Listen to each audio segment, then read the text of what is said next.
Vamos abrir as nossas Bíblias no Salmo de número 126.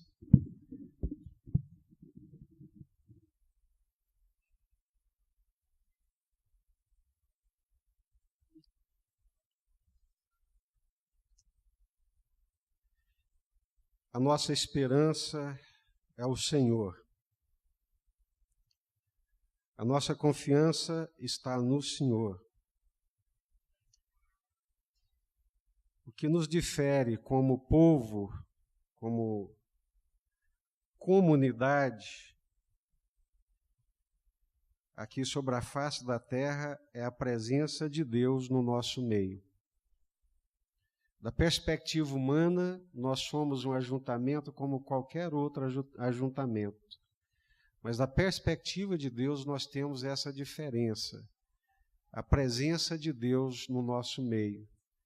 Deus, conforme diz a palavra, Ele caminha aqui entre nós, Ele é presente na nossa vida e Ele é o que faz a grande diferença em nossa vida. Salmo de número 126. Eu gostaria que você, que tem a sua Bíblia, que você pudesse acompanhar a leitura desse salmo. Quando o Senhor restaurou a nossa sorte, nós ficamos como quem sonha, então a nossa boca se encheu de riso e a nossa língua de júbilo. Então, entre as nações se dizia, grandes coisas o Senhor tem feito por eles. Com efeito, grandes coisas fez o Senhor por nós, e por isso nós estamos alegres. Restaura, Senhor, a nossa sorte, como as torrentes no Negueb. Os que com lágrimas semeiam, com júbilo ceifarão. Quem sai andando e chorando enquanto semeia, voltará com júbilo trazendo os seus feixes. Amém? Deus, o nosso restaurador, o Senhor que é o consolo para aqueles que choram, alento e refrigério para todos aqueles que nele confiam. Curva sua cabeça nesse instante. Eu queria que você, agora de cabeça curvada, começasse a trazer à sua memória o que foi esse ano de 2014. Ao longo desses 365 dias, com certeza algumas coisas foram extremamente marcantes, coisas boas, coisas ruins.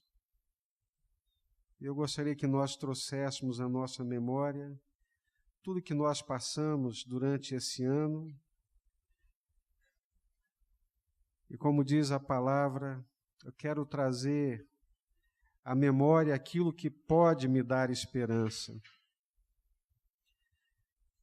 E a nossa esperança é as misericórdias do Senhor. As misericórdias do Senhor são a causa de nós não sermos consumidos. Quanta graça, quanta misericórdia Deus dispensou sobre as nossas vidas durante esse ano de 2014. Na dor, o Senhor foi o companheiro fiel. Na angústia, no desespero, no medo, a presença do Senhor trouxe alento e conforto. Na alegria, nós a repartimos com o Senhor, porque a presença dele foi real e verdadeira em nossas vidas. Que seria de mim se não fosse o Senhor? Que seria de nós se não fosse o Senhor? Onde é que nós estaríamos? Onde é que nós estaríamos? A presença do Senhor é conforto, a presença do Senhor é segurança, a presença do Senhor é paz. Deus é o nosso restaurador. Até mesmo quando nós pensamos que não tem mais jeito, o Senhor interfere, o Senhor age, o Senhor restaura. Pai, em nome do Senhor Jesus, mais uma vez, nós queremos reconhecer com muita gratidão no nosso coração que o Senhor é a razão do nosso existir. O Senhor para nós é muito mais importante do que o ar que nós respiramos. O Senhor é muito mais importante do que a comida que nós comemos. Poderia nos faltar tudo, mas não poderíamos ficar sem a Tua presença, sem andar na luz da Tua presença, sem andar na graça, na paz, no conforto e no alento da Tua presença. Por isso é que nós cantamos: quem tem Jesus tem tudo. Quem não tem Jesus não tem absolutamente nada. Tesouros, riquezas, benesses dessa terra não podem se comparar à paz, à alegria, o conforto que o Senhor traz para o coração do ser humano. Pai, aceita a nossa gratidão, Senhor, pela presença do Senhor em nós durante esses 365 dias. Conforme nós cantamos aqui, ó Deus, em todos os cantos que nós cantamos, o Senhor ressuscitou, o Senhor está vivo, o Senhor ouve a nossa voz, o Senhor ouve o nosso clamor, o Senhor escuta a nossa súplica e o Senhor interfere na nossa vida. Quão grande é o nosso Deus!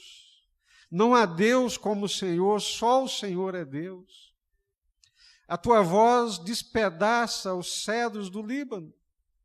Quando o Senhor abre a tua boca e fala, tudo se faz novo, tudo se transforma, tudo se refaz, porque a tua voz é poderosa. E mesmo quando enfrentamos tempestades, turbulências, tribulações, o teu abraço, a tua voz, a tua presença traz conforto, consolo e segurança. Graças te damos, Senhor, por mais esse ano.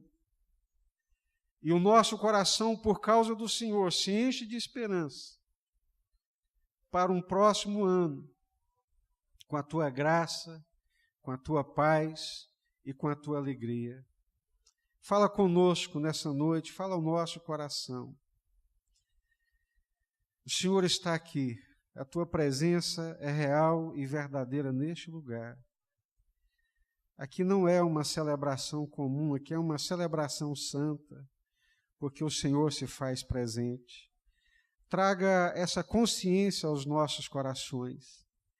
Traga essa convicção sobrenatural e celestial sobre nós, de que o Senhor está aqui conosco nessa noite.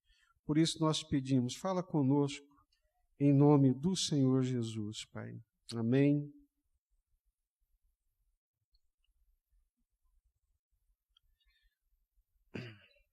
Deus escolheu, preste atenção, Deus escolheu por sua soberana vontade, por sua graça e por sua misericórdia, se manifestar na história e se manifestar entre os homens.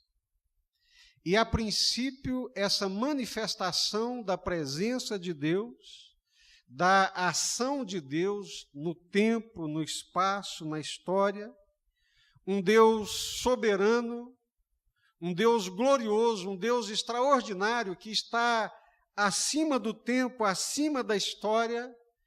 Esse Deus resolveu se fazer presente na história da humanidade.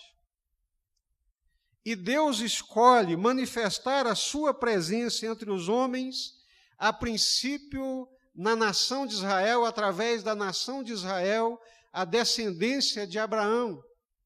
A descendência de Abraão, a descendência de Isaque, a descendência de Jacó, a descendência de Israel.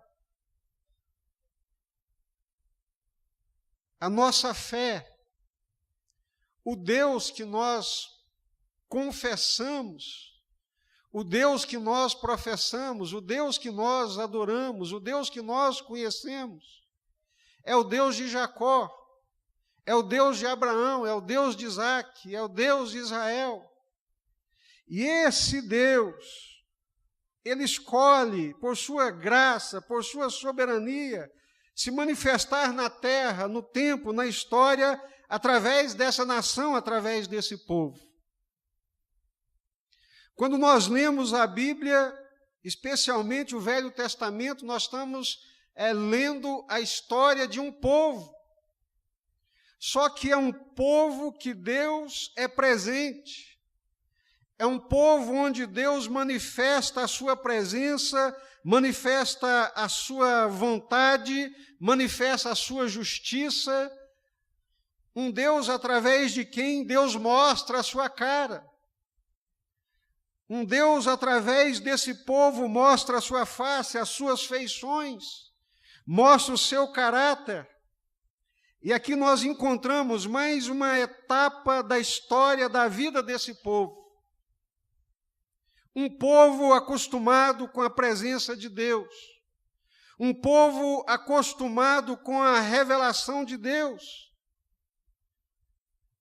E o Salmo 126, que nós acabamos de ler, é uma descrição da manifestação de Deus na história desse povo, na história dessa nação. Israel é uma nação peculiar.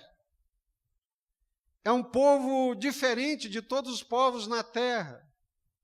Porque Deus tem uma aliança com esse povo. Porque Deus fez uma aliança com Abraão.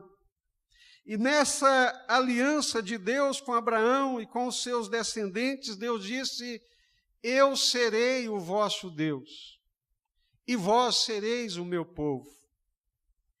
Eu revelo a vocês a minha lei, a minha vontade, e a parte de vocês nessa aliança vai ser andar de acordo com a minha vontade, serem obedientes à revelação da minha palavra que eu faço para vocês. Uma aliança sempre tem duas partes. É por isso que quando os noivos vão se casar, comparecem diante do altar de Deus, eles fazem uma aliança. E nessa aliança que fazem, o moço se compromete a amar, a cuidar, a respeitar, a ser fiel. A moça da mesma forma, duas partes que fazem uma aliança. E Deus faz uma aliança com Israel. Qual é a parte de Deus nessa aliança? Eu serei o vosso Deus. Eu vou andar no meio de vocês. Eu guardarei vocês. Farei de vocês o meu povo. E qual é a parte do povo? Obedecer a palavra de Deus, obedecer a lei de Deus. Só que Deus lhes diz: olha, no dia que vocês quebrarem a minha aliança, no dia que vocês romperem a aliança entre nós firmada, tudo aquilo que acontece com os povos que não têm lei, que não têm Deus, que não têm a presença de Deus, vai acontecer com vocês também. Na minha aliança, na minha obediência, os inimigos se levantarão contra vocês e cairão. Um de vocês será capaz de espantar 1000 por causa da minha presença, por causa da minha graça, por causa do meu favor, por causa da aliança, por causa da fidelidade a essa aliança. Mas no dia que vocês quebrarem a aliança, tudo aquilo que vocês temem lhes sobrevirão. A palavra de Deus diz: eu vos escolhi não porque fostes ou porque eres o maior povo da terra. Muito pelo contrário, um povo muito pequeno.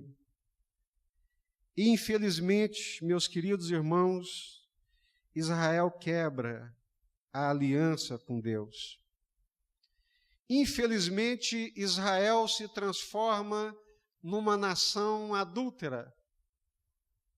Aquela aliança que Israel tinha com Deus e que Deus tinha com Israel, Israel quebra a aliança, e ao quebrar a aliança, o juízo que Deus havia dito que lhes viria sobreveio. E aquilo que eles tinham como mais caro, aquilo que eles tinham como mais precioso, Deus permitiu que fosse completamente destruído, que era a sua querida cidade de Jerusalém. No ano de 1986, abrindo um parênteses, eu estudava em Belo Horizonte, na Universidade Federal de Minas Gerais, e Belo Horizonte tem uma comunidade muito forte judaica. E eu tinha um colega de sala que ele era judeu. E meu curso era Ciências Econômicas. Geralmente os judeus migram para essa área de finanças porque são muito bons e dominam o mundo todo. E quando eu descobri que ele era judeu, eu me enchi de curiosidade. Ele se chamava Cláudio Pichon. E eu cheguei para ele um dia e falei: Cláudio, você como judeu, qual que é o grande sonho da sua vida? O grande sonho da minha vida é um dia colocar os meus pés em Jerusalém. Eu sonho com o dia que eu pisarei em Jerusalém e, se Deus quiser, trabalhar num kibutz e servir as Forças Armadas de Israel. Esse é o significado de Jerusalém para os judeus. Essa é a relação que eles mantêm com Jerusalém. É uma coisa que está acima da nossa capacidade de entender.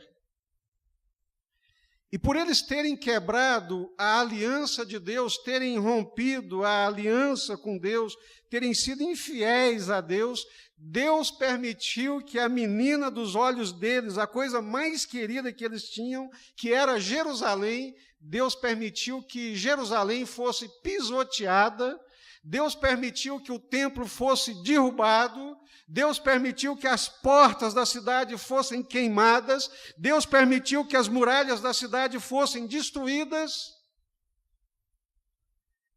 e ficou só desolação, ficou só destruição.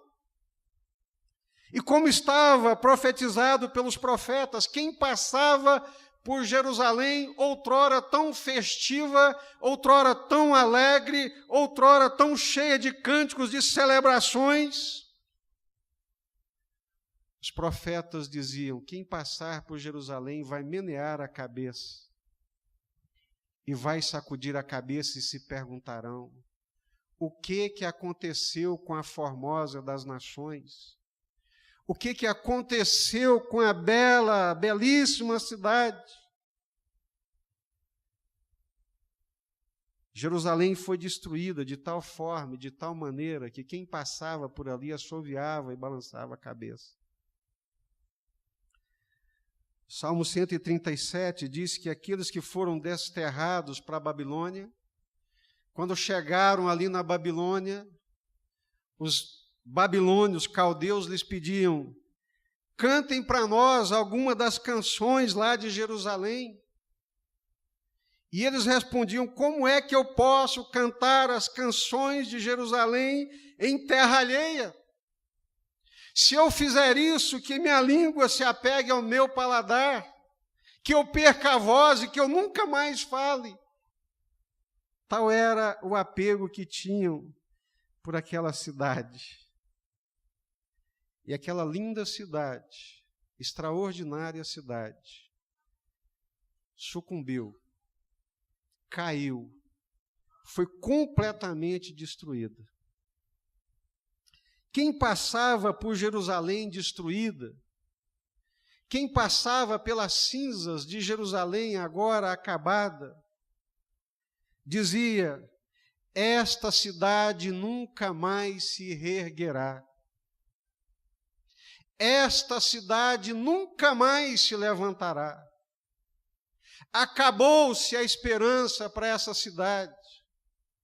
A destruição foi tão grande, muralhas arrebentadas, portas queimadas, templo derrubado, palácio derrubado, surrupiada, despojos tomados, não tinha mais nada a não ser coiotes e animais que passavam por ali, e todos diziam: essa cidade nunca mais se levanta, essa cidade está acabada.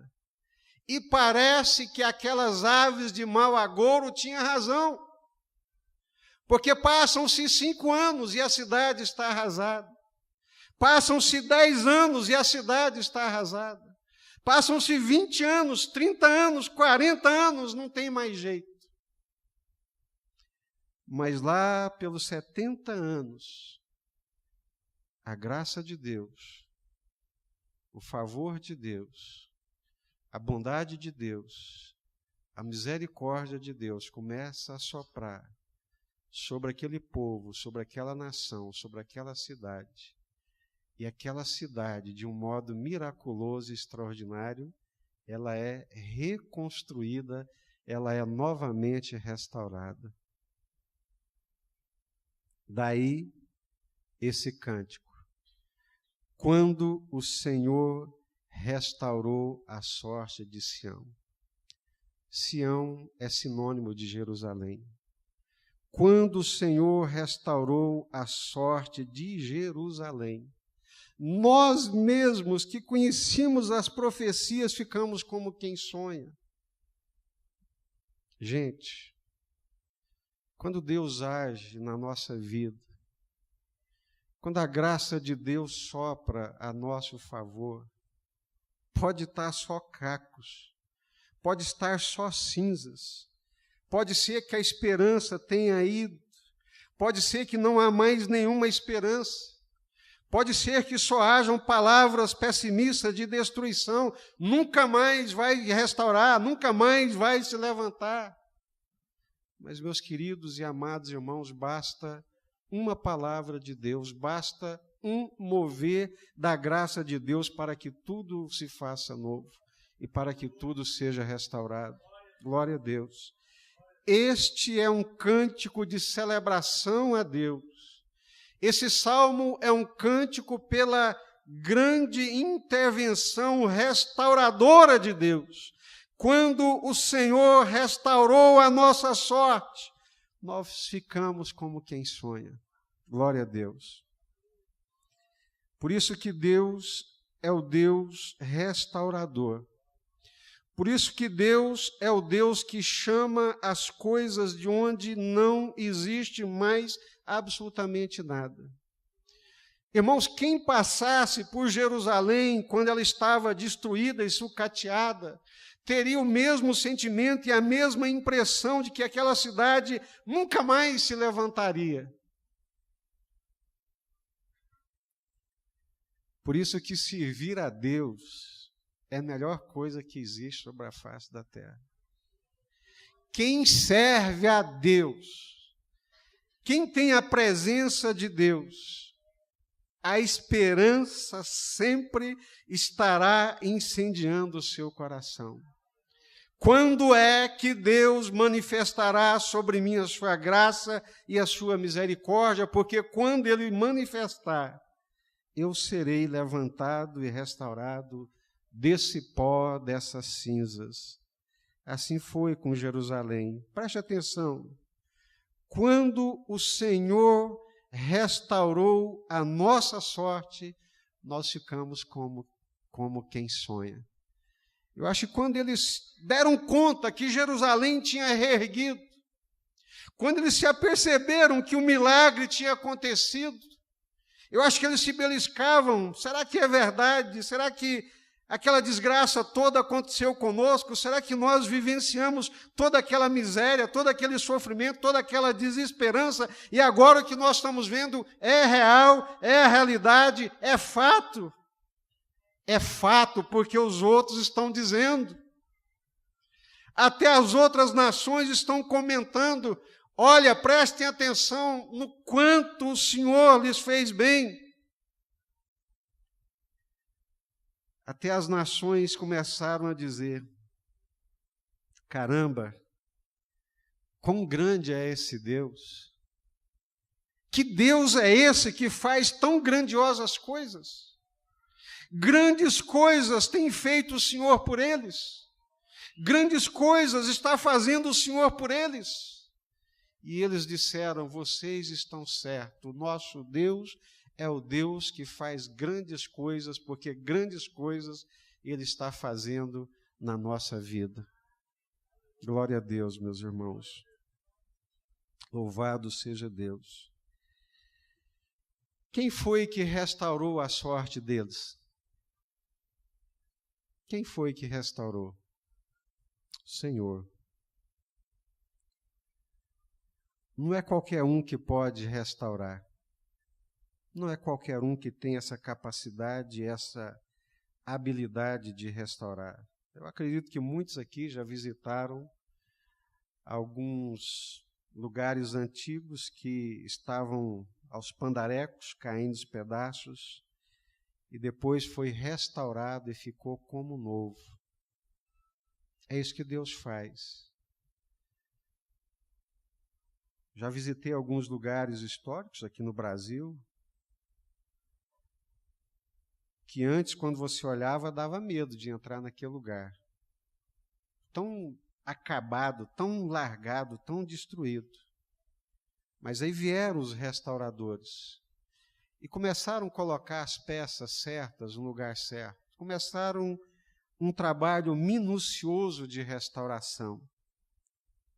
E quando deram conta, estava tudo novo, tudo restaurado. Deus faz isso na nossa vida. Você crê nisso? Deus faz isso, Deus é o restaurador por excelência. Mas é Ele quem restaura, não sou eu, não é a minha força, é Deus. Quando o Senhor restaurou a nossa sorte, é Ele quem restaura. É Ele que faz a obra de restauração, que traz de volta ao estado original, que dá nova forma àquilo que se perdeu, que traz vida e utilidade para aquilo que já não valia mais absolutamente nada. Eu acho que agora você pode entender o significado desse cântico para aquele povo, quando o Senhor restaurou a nossa sorte. Nós ficamos como quem sonha. A nossa boca se encheu de riso e a nossa língua se encheu de júbilo. E todos começaram a dizer: esse Deus deles é um Deus grandioso, é um Deus que faz grandes coisas. Sabem, meus queridos, por que é que nós não ficamos prostrados? E por que é que nós não somos destruídos muitas vezes? E sabem que muitas vezes, quando aquelas aves de mau agouro começam a dizer: ele está acabado. E eu descobri, já devia saber, mas eu descobri que Satanás é realmente, como diz o nordestino, um cabra muito safado. Porque volta e meia ele está buzinando na nossa orelha: você está acabado.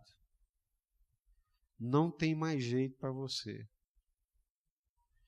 Não há quem possa restaurar a sua sorte. Não há quem possa dar jeito na sua vida. Assim diziam aqueles mau-agoureiros que passavam por Jerusalém. Acabou. Essa aí que era a belíssima cidade, já era. O povo cantava aqui, celebrava, nunca mais vão cantar e celebrar aqui. Eu não canso de dizer, meus queridos irmãos, que quem tem a última palavra em todas as coisas é Deus. Se Deus falar, você está acabado, aí você está acabado mesmo. Mas se Deus não disser,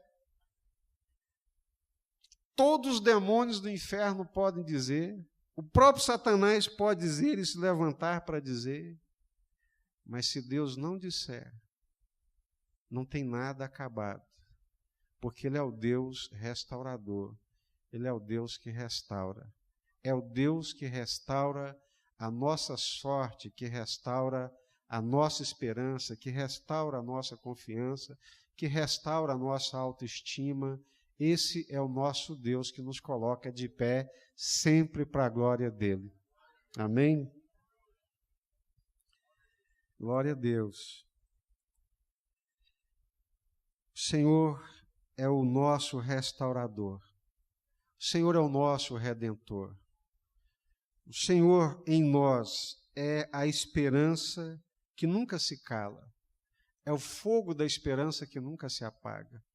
Deus é a resposta dos nossos anseios. Deus é aquele que restaura a nossa sorte constantemente, e constantemente a nossa boca está cheia de riso e de alegria, como ficou a boca daqueles judeus quando viram a restauração do Senhor. Deus muda a nossa sorte. Deus traz alegria ao invés de choro. Deus traz esperança em lugar de vazio e de pavor. Deus traz riso ao invés de choro e de lamento. Às vezes leva um tempo para essas coisas se concretizarem. O texto começa com quando, trazendo aí à nossa memória a questão do tempo. Mas lá embaixo está escrito assim, olha, quem com lágrimas semeia, com júbilo ceifará.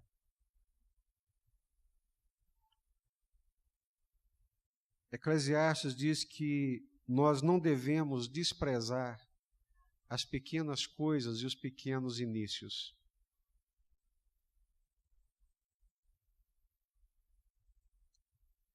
Nós somos muito propensos a nos guiar por vista, somos muito propensos a nos guiar por aquilo que nós ouvimos, somos muito propensos a decidir a partir das circunstâncias, mas a Bíblia está dizendo, não despreze as pequenas coisas, não despreze os pequenos inícios. Quem com lágrimas semeia, vai ceifar com júbilo. Está escrito aqui na palavra de Deus. A Bíblia diz que se a nossa vida fosse só choro e lamento, nós perderíamos a alegria de viver. Por isso que a Bíblia diz, o choro, ele pode durar uma noite, mas a alegria vem pela manhã. É Deus quem está dizendo isso. Deus não permite que a nossa vida seja consumida pelo choro. Deus permite que nós lavremos o campo, mas cheios de esperança. A figura evocada aqui é a figura do agricultor, que na expectativa de que a chuva virá no tempo certo, na expectativa de que a sua semente não vai se perder, ele prepara o solo cheio de expectativa, cheio de esperança, às vezes gemendo, às vezes chorando, com as mãos sangrando, cheio de calos. É difícil preparar o terreno, é difícil separar a semente, mas está escrito, quem semeia, ainda que seja com lágrimas, vai colher com muita alegria. Essa lei da semeadura, ela perpassa aí a palavra de Deus em várias outras passagens, num reflexo de que o mais importante para a nossa vida, em tudo quanto viemos a fazer, é que o façamos na confiança em Deus, confiança no Senhor. Deus, Ele chama coisas que não existem à existência. Deus pode nos sustentar, se for da vontade dEle, com coisas que a gente nem imagina. Quando nós semeamos, ainda que seja com lágrimas, a recompensa daquele que confia é uma farta colheita, com júbilo e com muita alegria. Deus não frustra o nosso esforço. Deus, por sua infinita graça e misericórdia, Ele não permite que o nosso trabalho caia no esvaziamento. Eu não entendia muito bem porque, quando nós fazíamos aniversário, era um dia de celebração, de alegria, o meu sogro abraçava a gente, parabéns, muito trabalho, trabalha bastante. Ah, obrigado. Chegava o ano novo, um momento de celebração, olha, um ano de muito trabalho, de muita dedicação, de muito esforço. Só trabalho, trabalho.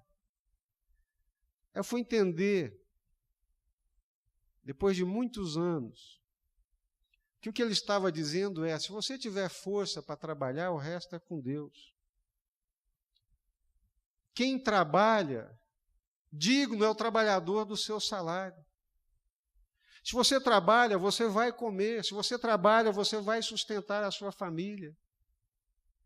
Então, quando ele dizia, olha, né, muito trabalho, trabalha bastante, né, Deus te abençoe, parabéns, mas trabalha. O que eu estava querendo dizer é que quem semeia, colhe. Quem semeia, ainda que seja com lágrimas, vai colher. Quem trabalha, aparentemente pode ser uma coisa de pouca monta e de pouco valor, mas é o que Deus vai usar para te sustentar. Deus não vai deixar você passar fome.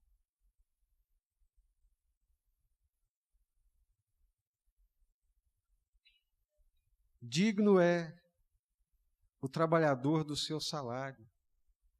Quem trabalha, quem se esforça, quem semeia, ainda que seja com dor, ainda que seja com lágrimas, quando vier os feixes, quando colher os feixes do seu esforço, o coração vai transbordar de alegria, de muita alegria. A alegria vem como recompensa de um esforço realizado. Esse salmo, tão curto, na quantidade de versículos, mas tão grandioso, na apresentação da face de um Deus que se importa conosco, que restaura a nossa vida, até mesmo quando as pessoas diziam, não tem mais jeito, que restaura a nossa sorte, que modifica situações, que faz o nosso esforço não cair no vazio. Esse é o nosso Deus. Esse é o Deus que a palavra de Deus está nos apresentando. Nós estamos aí diante de um novo ano de 2015. Cada ano que passa, o mundo se transforma num lugar mais hostil. Parece que cumpre-se aquilo que a palavra de Deus diz, que a terra está prestes a vomitar os seus habitantes. Um mundo inóspito, um mundo hostil, de muita violência, um mundo que faz de tudo para roubar a nossa esperança. Mas quem tem o Senhor, quem tem uma aliança com Deus, e vive nessa aliança, se alimenta da segurança, da esperança, das promessas de um Deus que não mente, de um Deus que nunca falhou e que nunca falhará. Se tem uma coisa que vale a pena na nossa vida, é servir a Deus. Esse Deus que muda, esse Deus que restaura, esse Deus que interfere nas situações. Eu estava há alguns anos em Belém do Pará, e ali eu havia pregado, era uma conferência missionária, e o Espírito Santo nos levou a desafiar alguns jovens que estavam ali para servir o Senhor na obra missionária. E eu me sinto muito feliz e abençoado, porque hoje, pelo menos 2 estão no campo missionário. Um está na Albânia e o outro estava se preparando para ir para o Timor-Leste, daquela época, daquele dia. E naquele dia ali, com os jovens na frente, eu convidei o pastor Modesto para vir orar por aqueles meninos que estavam ali. O pastor Modesto estava chegando de Angola, depois de uma malária que quase o matou. Ele foi internado, ele chegou de Angola com o vírus ali incubado, e quando ele chegou aqui, o vírus brotou lá em Belo Horizonte, ninguém sabia direito o que era, acorda aqui, da acolá, e quando descobre que era malária, era daquelas mais violentas que sobe para o cérebro, os rins paralisaram, o homem começou a inchar, e os médicos chamaram os parentes, olha, pode entregar, porque esse aqui já foi, não tem jeito. Aí a igreja começou a orar, o povo de Deus começou a orar, e Deus tenha misericórdia, restaura a saúde desse homem, Senhor, tire esse homem do hospital, Pai, tenha misericórdia, e Deus o levantou, Deus restaurou a sorte dele. E ele estava lá em Belém convalescendo dessa temporada no hospital. E eu chamei para orar por aqueles jovens. Quando ele pegou o microfone, a primeira coisa, está aqui, ó, no HD, registrado. Senhor, eu te dou graças porque o Senhor não estraga e nunca estragou a vida de quem te serve de todo o coração. Você estraga a sua vida. Você é capaz de estragar a sua vida. E quando ficar velho, vai se arrepender profundamente de ter conduzido você mesmo à sua vida. Você estraga. Mas Deus não estraga a vida de ninguém. Deus nunca estragou e nunca vai estragar a vida de quem quer que seja. Pelo contrário, Ele edifica, Ele abençoa, Ele restaura, Ele dá segurança, Ele dá esperança. Você nunca vai encontrar um servo fiel de Deus, uma serva fiel do Senhor, que tenha se arrependido por um momento da sua vida de ter se entregado ao Senhor e de ter servido o Senhor de todo o coração. Que o 2015 seja um ano muito abençoado e que nele, todos nós que aqui estamos, tomemos a firme decisão, a firme resolução de servir ao Senhor de todo o coração, de servir ao Senhor com alegria, de servir ao Senhor com integridade, nessa convicção, Deus não vai estragar a minha vida. Deus nunca estragou a vida de quem quer que seja, muito pelo contrário. Deus não estraga a nossa vida. Deus restaura, Deus conserta, Deus endireita. Nós estragamos, mas Deus não. Quando o Senhor restaurou a nossa sorte, como é que nós ficamos? Como quem sonha. A nossa boca se encheu de risos e a nossa língua cantava de júbilo. E as pessoas começaram a dizer o quê? Caramba, como Deus faz grandes coisas na vida desse povo. E eles estão certos, porque Deus não estraga a nossa vida. Deus faz coisas extraordinárias na nossa vida. Deus nos conduz perfeitamente bem. Eu não tive o privilégio de ter um pai como eu sou para os meus filhos, e eles sabem disso. De conduzi-los, de orientá-los, de conversar com eles. Não tive. Meu pai se ausentou de casa quando eu tinha 8 anos de idade. Nunca mais o vi. E volta e meia, e Deus é testemunha, por isso eu posso dizer para vocês, volta e meia eu chego para Deus e digo, Senhor, se eu tivesse tido 10 pais me orientando, nenhum deles me orientaria tão bem quanto o Senhor tem me orientado. Porque está escrito na palavra de Deus que quando nós buscamos ao Senhor, Ele se deixa achar. Que quando nós pedimos ao Senhor, Ele direciona as nossas vidas e Ele nos conduz de acordo com a sua vontade.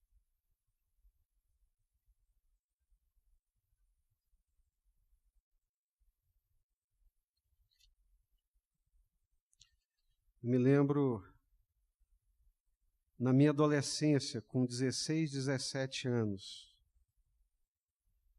eu marquei na minha Bíblia esse versículo. e disse: Senhor, eu gostaria muito que o Senhor concretizasse essa palavra do Senhor na minha vida. Porque se meu pai e minha mãe me desampararem, o Senhor me acolherá. Ensina-me, Senhor, o teu caminho e guia-me por vereda plana.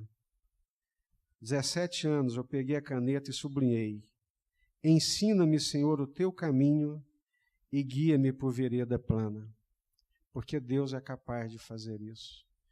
O melhor lugar para a nossa vida estar é no centro da vontade de Deus. Amém? Deus não estraga a nossa vida. Deus nunca estragou a vida de ninguém. Nós podemos estragá-la, mas Deus não. E se nós pedirmos a Deus, Ele conduz a nossa vida. Que 2015 seja um ano conduzido pelo Senhor. Que você viva em 2015 como Israel deveria ter vivido, não quebrando a aliança do Senhor, não pisoteando o pacto da aliança que Deus fez conosco, mas servindo ao Senhor com inteireza de coração, com fidelidade e com integridade de coração. Curva sua cabeça. Nós vamos celebrar a ceia e logo após nós estaremos tendo um momento de oração aqui na passagem do ano. Como é que está a sua vida com o Senhor? Como é que foi a sua vida nesse 2014 com o Senhor? Não quer saber profissionalmente, não quer saber se você ganhou dinheiro, se tomou prejuízo, não é isso. Quer saber como é que foi o seu coração com Deus, a sua vida com o Senhor em 2014.